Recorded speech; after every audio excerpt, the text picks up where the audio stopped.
Hey guys, it's Tori. Welcome back to my channel. So today I am going to be giving you guys my review of The Lies of Locke Lamora, which I finished late last night. An orphan's life is harsh and often short in the mysterious island city of Comore, but young Locke Lamora dodges death and slavery, becoming a thief under the tutelage of a gifted con artist. As leader of the band of light-fingered brothers known as the Gentlemen Bastards, Locke is soon infamous, fooling even the underworld's most feared ruler. But in the shadows lurks someone even more ambitious and deadly, faced with a bloody coup that threatens to destroy everyone and everything that holds meaning in his mercenary life. Locke vows to beat the enemy at his own brutal game or die trying. Now let's get into my thoughts on the book.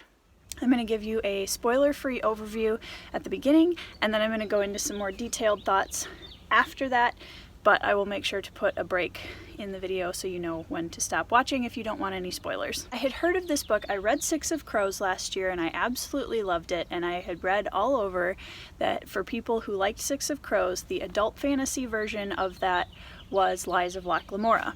Now, I've heard that comparison quite a few times, and I understand why. I do. Kaz, the main character of Six of Crows, and Locke, who is the main character of Lies of Locke Lamora, they are similar to some degree, but Kaz has way less of a heart, I feel like. So first of all, let's talk about the world building. The world building in this book is absolutely beautiful. He takes a lot of inspiration from kind of Spanish culture, and it is beautiful and rich and vibrant and very textured and layered. I know this is the first book in a series, and I can tell that he is setting up the world for future books in different cultures. So I'm really interested to pick up book 2, which I do have, and I have book 3 coming, that I can see how he's going to expand into different parts of the world that he has made and how he's going to change up the culture. I had no problems immersing myself in the world. It was very well realized, beautifully written,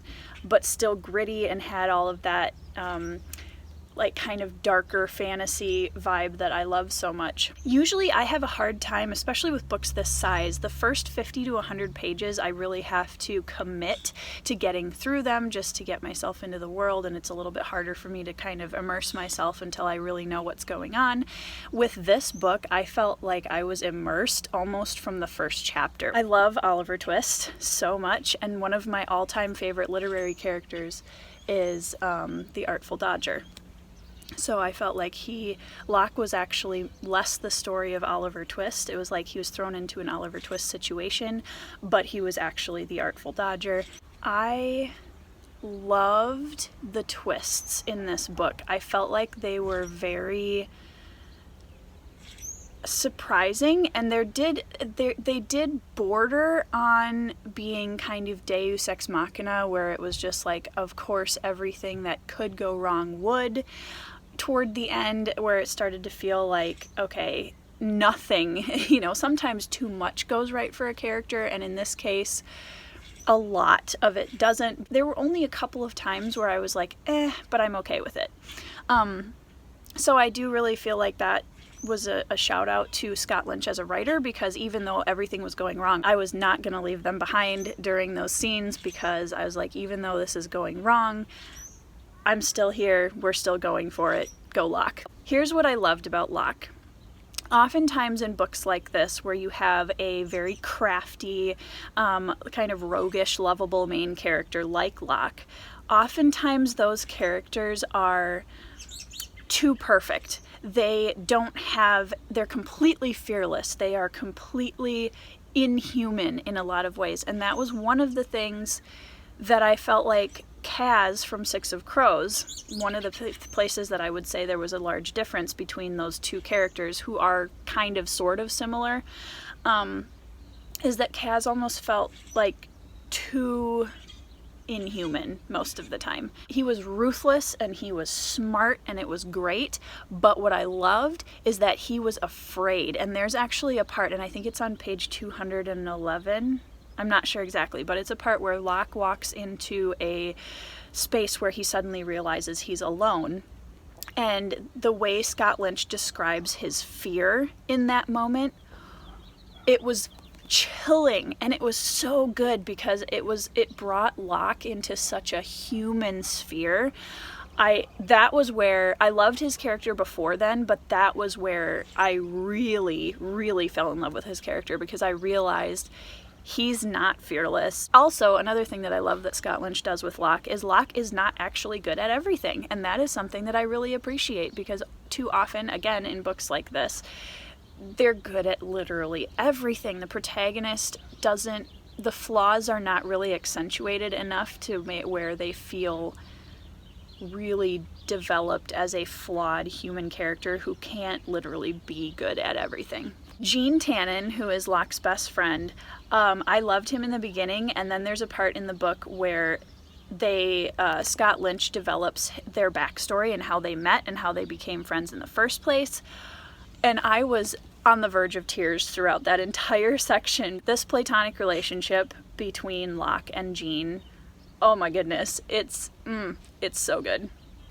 And I love that Scott Lynch busts some stereotypes with them. You know, Locke is the really like wiry, lean kid who's really smart at certain things. Like, he's good at putting a con together, but when it comes to fighting and calculations and all that kind of stuff, Jean is where he is like that really shining star in that. There are several other side characters that I absolutely love in this story.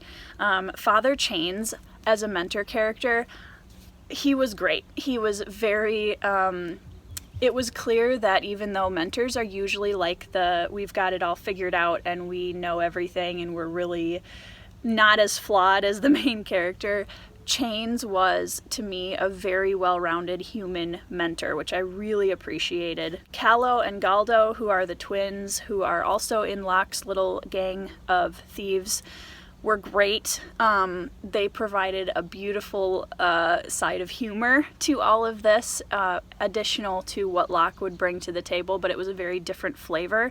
And I appreciated that too, because a lot of times authors will give different characters kind of the same set of humor because it's all coming from the author, and I thought Scott Lynch did a great job of defining different styles of humor within his characters. That was great. We kind of go through a series of villains, and they kind of slowly ramp up as we go through the book. The Grey King was really interesting. Kappa Barsavi was really interesting.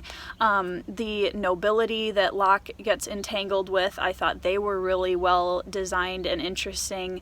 It's gritty, okay? So if you have a harder time with really dark, gritty kind of elements in books, this one has some definite moments where I'm used to that kind of stuff in books, and there were even a couple of moments where I was like, read at your own discretion, obviously, as with anything. But if you're looking for a really gritty heist story with some absolutely phenomenal characters that will constantly have you twisting and turning all throughout the book, this is excellent. That's kind of my overall thoughts of the book. I would love to know if you guys have read it. Please let me know down in the comments. Let me know what your thoughts were on this book. And I hope you're having a fabulous day, and I'll see you in the next video.